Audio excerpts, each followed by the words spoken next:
3 years before Raymond Holt's fortune finally passed from his hands to anyone else's, he put on a grey cotton shirt and walked into the back of his own restaurant to wash dishes. He had told no one, not his driver, not his attorney, not either of his sons, who at that hour were seated 40 feet away in the dining room, eating the Chilean sea bass they had ordered with the assumption that the bill would always be covered, that the world would always bend at the middle and present itself to them the way it had every day of their lives. Raymond had watched them through the circular window in the kitchen door for a long moment before he tied the apron strings behind his back and settled in beside the deep double sinks.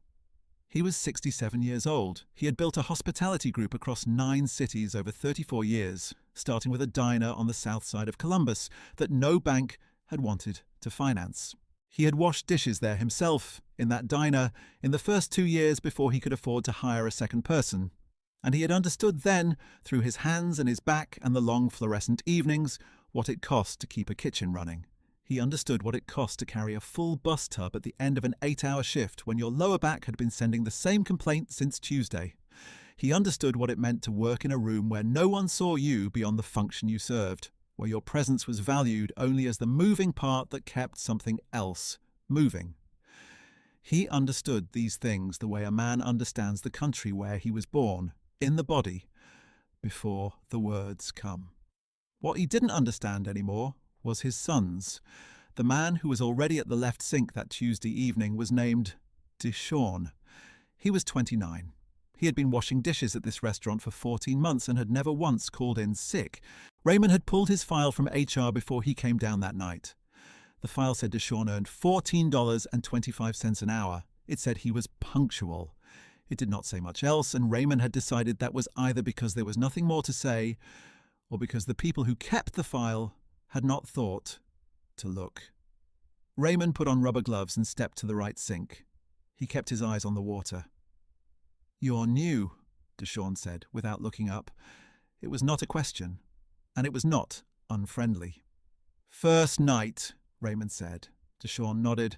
"Spray the bowls first before you stack them. Otherwise the food dries in the ridges and you'll be scrubbing them twice." Raymond did as he was told. The kitchen ran at the noise level it always ran at, full of shouted ticket call-outs and the rattling slam of oven doors and the rhythmic thud of knives on the prep boards. Nobody back here looked at Raymond the way the dining room would have looked at Raymond Holt. Nobody back here saw a man whose name was on the building. They saw a new dishwasher who was going to slow things down until he learned the rhythm, and they adjusted around him the way water adjusts around a stone, without ceremony. In the dining room, Raymond's elder son, Martin, had ordered a second bottle of wine and was explaining to his younger brother, Corey, why the upcoming expansion into Phoenix should be structured to minimize their personal tax liability. Martin was 38. He had the posture of a man who had never waited for anything. He wore a watch that cost more than Dishwasher made in a year. Corey was 33. He laughed at the right moments and agreed with the analysis while checking his phone under the table. He had his father's jawline and none of his patience. Neither of them had visited the kitchen at this location in 2 years. Raymond stayed at the sinks for 3 hours. His lower back reminded him that he was 67 in the same language it had been using since his 50s. He did not stop. He watched Dishwasher work the way he had once watched the craftsman who tiled his first restaurant, with a specific attention paid to competence as an act of character. Dishwasher did not rush at the expense of thoroughness. He dried a rack of wine glasses with the care of a man who understood that another person would eat from these plates, drink from these glasses, and that this obligation did not diminish because no one was watching. Midway through the shift, the head chef hollered from the line that they were running out of prep bowls and needed them in 5 minutes. There was one rack sitting in the middle of the room that had not yet been run. Dishwasher looked at it and then looked at the register of work still in front of him, calculating. Then he picked up the rack and carried it to the dishwasher himself, loaded it, started the cycle, and stood there watching the timer while the machine ran, then transferred the bowls to the clean rack and walked them to the line without breaking his pace. The chef did not thank him. Dishwasher did not appear to need the thanks. Raymond watched this and said nothing. Near the end of the shift, one of the kitchen runners came through the back door with a bruised knee and a story about a wet tile in the alley. She sat on an overturned crate, jaw tight, not crying but close. Dishwasher dried his hands, pulled a small first aid kit from the shelf under the sink, and crouched next to her with the iodine and the bandage, talking quietly while he worked. It was a small mercy, the kind that costs something only in the sense that it redirects energy that was already exhausted. Raymond finished out the shift. He clocked out under the name he'd given HR that afternoon, a name no one had verified because $14 an hour positions at restaurant prep kitchens did not attract a great deal of scrutiny. He drove himself home, which he had not done in 4 years. His knees protested the way his back had. He sat in the parking garage of his building for a few minutes before he went in. He had been asking himself a question for a long time, the kind of question that comes to a man in his late 60s when he lies awake calculating how much he has made and what it should mean and where it should go. It was not a complicated question. It was only, who deserves this? The two men in the dining room had been born already expecting the answer to be them. He was no longer certain they were wrong in the way he needed them to be right. He went back the following Tuesday. He had meant it to be an experiment of limited duration, a month at most. He had told himself he was verifying a hypothesis about leadership and character. What he was actually doing, though he would not have named it this way, was looking for something he recognized.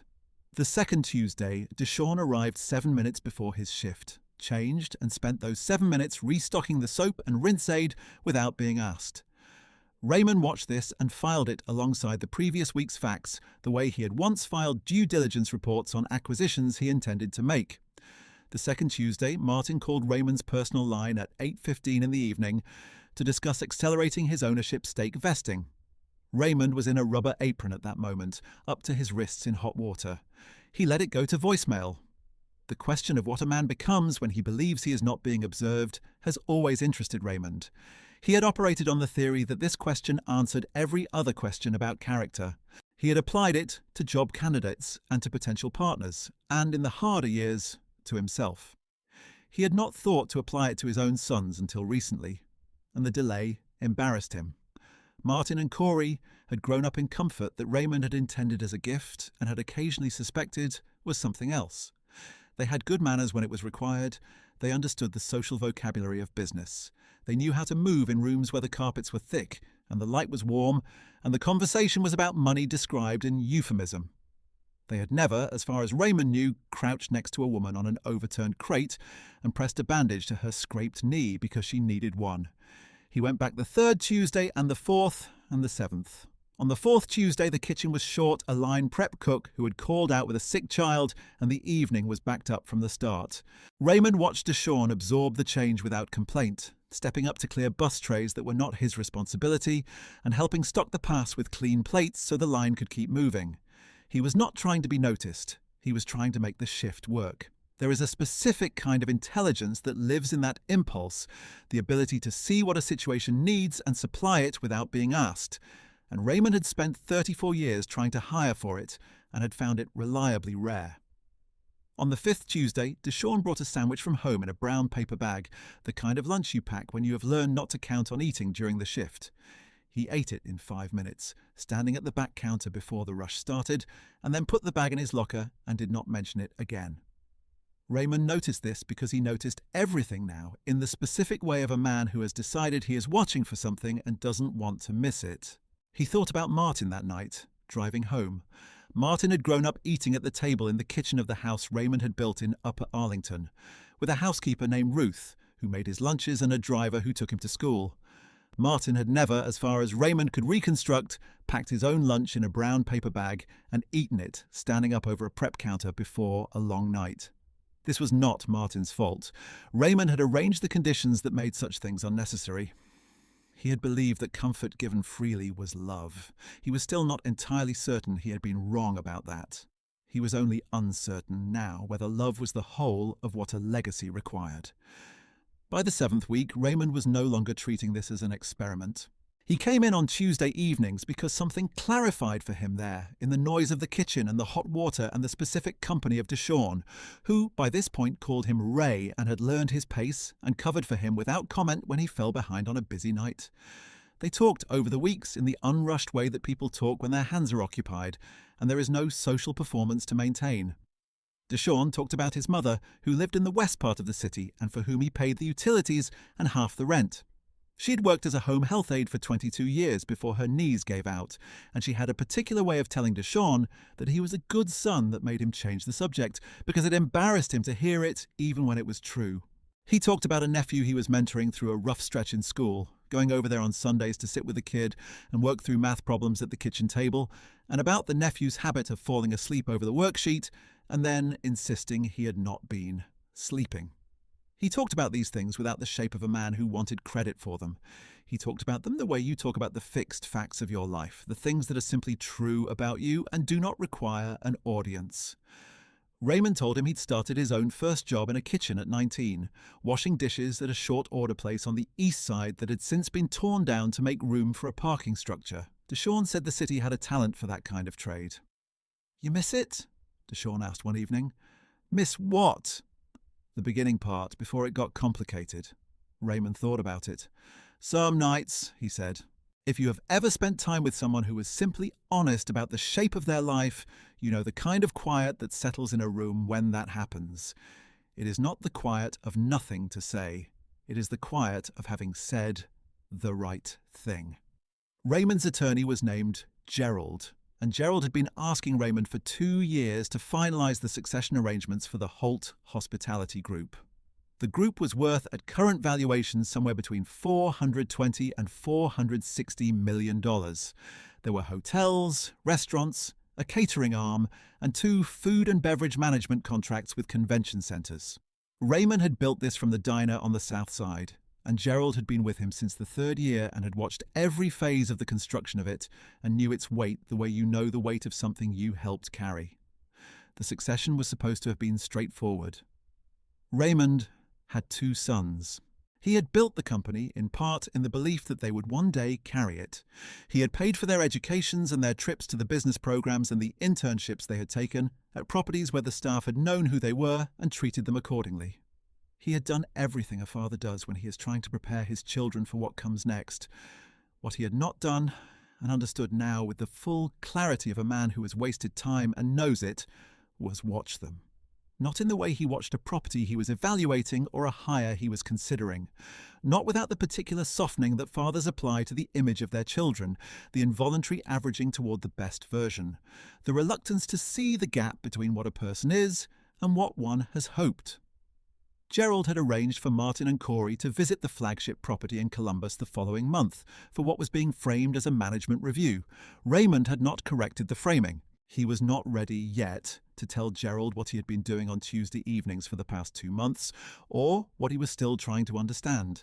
What he was trying to understand was whether capability was the same thing as character, and what it meant to hand a legacy to someone who only had one of those things. The night that settled it was a Thursday, not a Tuesday.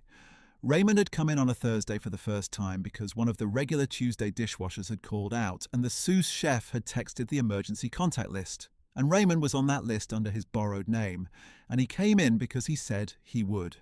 It was a private dining event in the main room, a retirement party for a retired city official, and the kitchen ran hard until 10:30. It was the kind of night that required everyone to absorb more than they were scheduled to absorb, without the room stopping to acknowledge the absorption. At 9:15, a man came into the kitchen from the dining room side.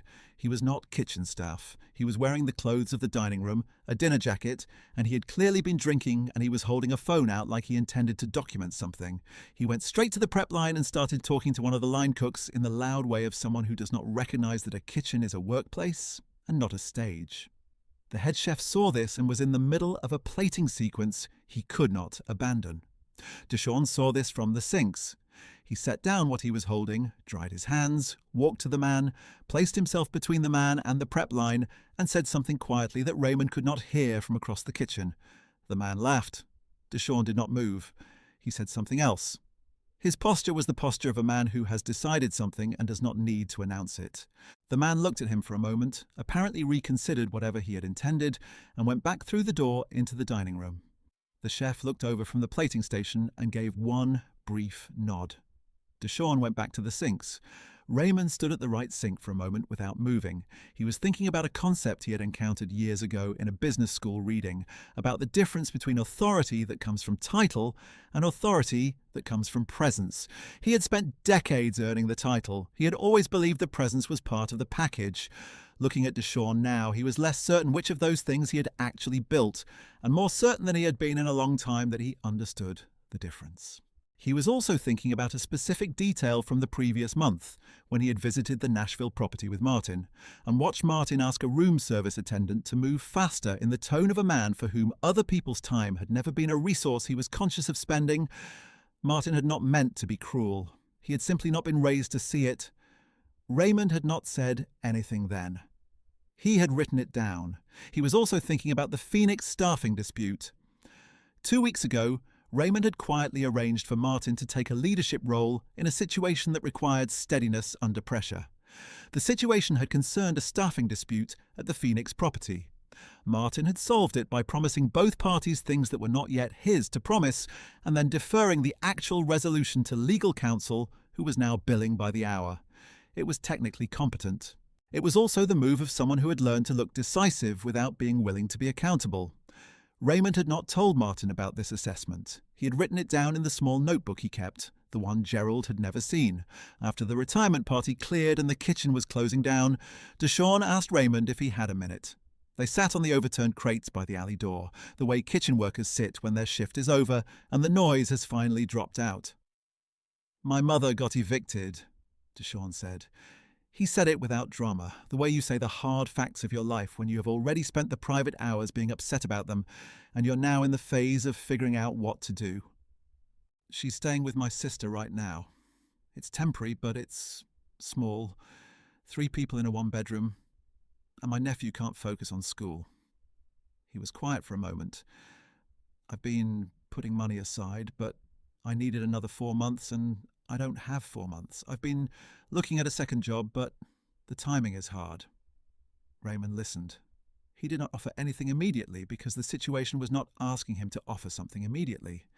The situation was asking him to hear it. "How much are you short?" Raymond said. Deshawn told him. It was $3,800, the gap between what he had and what first month, last month, and security deposits on a 2-bedroom in a decent school district would require. Raymond nodded. He wrote a number on a piece of receipt paper from his shirt pocket and slid it across to Deshawn with a pen. "That's my personal number. You call me tomorrow morning." Deshawn looked at the paper. He looked at Raymond. "Ray." "Don't," Raymond said gently. Deshawn was quiet for a moment. "You don't even know me." Raymond stood up and gathered his jacket. 9 weeks, he said. "I know you fine." He went home that night and called Gerald before he went to sleep. He told Gerald that he needed to set up a morning meeting and that it was about the succession. Gerald, who had been patient in the way that attorneys who've known their clients for 30 years learn to be patient, said he could be there at 8. What Raymond did not tell Gerald, not yet, was that the succession he had been planning to present was no longer the succession he intended to deliver. The morning meeting took 4 hours. Raymond laid out what he had been doing, not with the performance of a man confessing to something unusual, but with the plain directness of a man reporting what he had observed. Gerald listened the way Gerald always listened, with a yellow legal pad and a pen, and the particular quality of attention that looks like stillness but is processing everything at speed. Martin and Corey arrived at 11. They had been told this was the formal succession presentation, and they dressed for the role they expected to inherit. Martin wore a suit that fit him the way expensive suits fit men who have worn them their whole lives. Corey had his hair freshly cut and his watch polished, and he sat in the chair across from their father with the posture of a man who had already rehearsed his gratitude. Before Raymond said anything else, he looked at them. He took a moment and simply looked, in the way he had always done when he needed to see something clearly, without the softening lens of what he had hoped it would be. They were his sons. He had held each of them in the hospital the day they were born, had felt in his chest the specific weight of that, the weight that does not change. Whatever came next in this room, none of that would change either. He wanted to be certain he knew that before he spoke. Raymond let them sit. He let the room settle, then he told them where he had been on Tuesday evenings for the past 9 weeks. Martin's expression did something complicated, Corey went very still. Raymond did not lecture them. He was not interested in the lecture. He laid out the facts the way he had always laid out facts, with specificity and without editorializing beyond what the specifics already said. He told them about the prep bowls and the timer. He told them about the woman with the bruised knee and the first aid kit. He told them about the man from the dining room and the way the kitchen had run to close without complaint at the end of a brutal Thursday night. He told them about the sandwich in the brown paper bag, and about the 7 minutes of restocking before a shift that no one had asked for, and about the $3,800 and what Deshawn had said when Raymond offered his number, and what Deshawn had said in return when Raymond told him 9 weeks was enough to know a man. Martin looked at the window for a moment. Something moved across his face, and then settled into something harder. "You were testing us," he said. Raymond did not answer that immediately. It was not exactly wrong, and it was not exactly what had happened, and the difference between those two things mattered to him. "I was trying to understand something," he said. "And what did you understand?" "That I had raised you to expect things that I am not certain you've earned the right to expect." The room held that for a moment. Neither of them said anything. Then he told them about the succession. Martin would retain a 35% stake and a board seat. Corey would retain 25%. The remaining 40% of the equity interest in Holt Hospitality Group, valued at the current number Gerald had prepared, would be transferred into a new holding structure.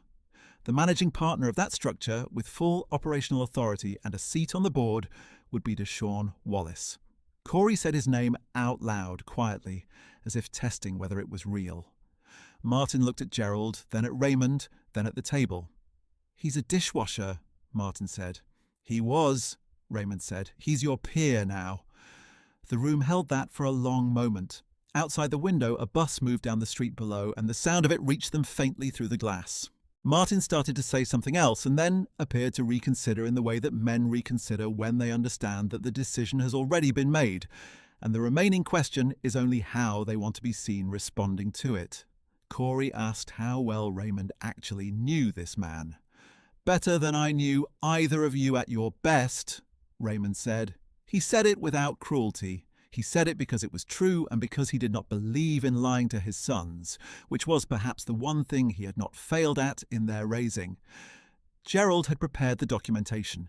He had prepared it because Raymond had told him what he intended the night before, and Gerald had not argued, which was one of the things Raymond had always trusted about Gerald. Gerald understood the difference between what was legal and what was right, and he had never confused them. Deshawn arrived at 1:30, having been told only that the owner wanted to meet with him about a new role. He was wearing what he wore when he was not in the kitchen, dark pants and a collared shirt that was clean and pressed. He was punctual. He sat down across from Raymond and looked at the other men in the room with the calm watchfulness he had used in the kitchen, taking information in without performing a response to it. Raymond told him. Deshawn was quiet for a long time. Then he said, "I don't know anything about running a hospitality group." "I didn't either," Raymond said. "When I started, you learn it the same way you learn everything else, by doing it when you're tired and nobody's watching until you know it." "I'm not your son," Deshawn said. He said it not as a protest, but as a fact being named. "No," Raymond agreed. "That's part of why." Deshawn looked at the papers on the table for a moment. Then he looked at Raymond. There was something in his face that was not quite disbelief and not quite relief, and was mostly the particular expression a person makes when something they had stopped expecting turns out to be real after all. "My mother needs a place," he said. "Gerald will call you this afternoon about that," Raymond said. "That's separate. That was always going to be separate." The papers were signed that afternoon. Martin and Corey flew home without speaking much. Raymond understood that they would take time to arrive at whatever they would arrive at, and he made room for that the way he made room for most things, without expecting it to move faster than it was capable of moving.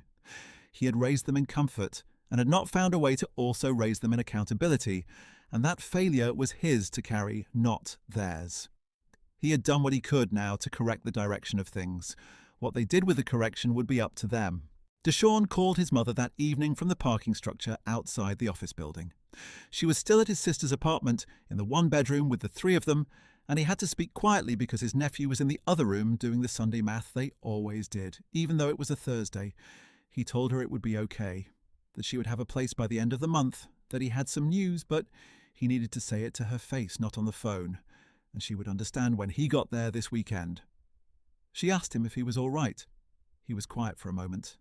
Outside the parking structure, the city made the noise that cities make, steady and indifferent and ongoing. "Yeah," he said. "I'm all right." Within 6 months, Deshawn had enrolled in a management certificate program on the evenings when he was not at the property, and had begun a formal mentorship with the operations director Raymond had brought in to walk him through the systems of the business. He was not fast in the way that men who grew up expecting authority are fast. He was thorough. He asked questions that took time to ask and cost him something in the asking. He was wrong about things and said so, plainly, and went back and learned them again. The operations director told Gerald that she had worked with a lot of people in transition, and this one was different in a specific way that she had found difficult to articulate, but was something like the fact that he never forgot where his decisions landed on other people. There was a morning in November when Deshawn called Raymond before the office opened to flag a vendor contract issue he had found in the overnight review of the quarterly filings. He had not been asked to review the quarterly filings. He had done it because there was time before his morning meeting, and he understood that this was now his house too, in a way. And a person who takes seriously the responsibility of a house does not wait to be told to check on it. Raymond listened to the summary, asked one question, and told him to bring it to Gerald. Deshawn said he already had. Raymond sat at his desk for a moment after he hung up. The morning light was coming through the window at the angle it came through in November, low and very clear, and the card from Deshawn's mother was on the corner of the desk where it had been since December the previous year. He was 68 years old. He had made his money with a theory about people, the same theory he had applied to every hire and every partnership across 34 years, which was that you could tell everything you needed to know about a person by watching what they did when they believed they were not being evaluated. The theory had worked well enough that he had built $440 million around it. He had simply forgotten for a long time to apply it at home. Raymond spent the winter quietly. He came to the office 2 mornings a week and kept the rest of the time for himself. He returned to the Columbus property twice, not to the dining room this time, but to the kitchen, where he sat with the head chef for an hour over coffee and talked about what the prep team needed and what the suppliers had been slow to deliver and what the dish rotation could be adjusted to reduce waste. He was not missed in these conversations, in the way wealthy men are usually missed when they leave a room. He was included in the way that people who know what they are talking about are included, without ceremony and with the particular warmth of people who believe they are being heard by someone who will do something about what they say.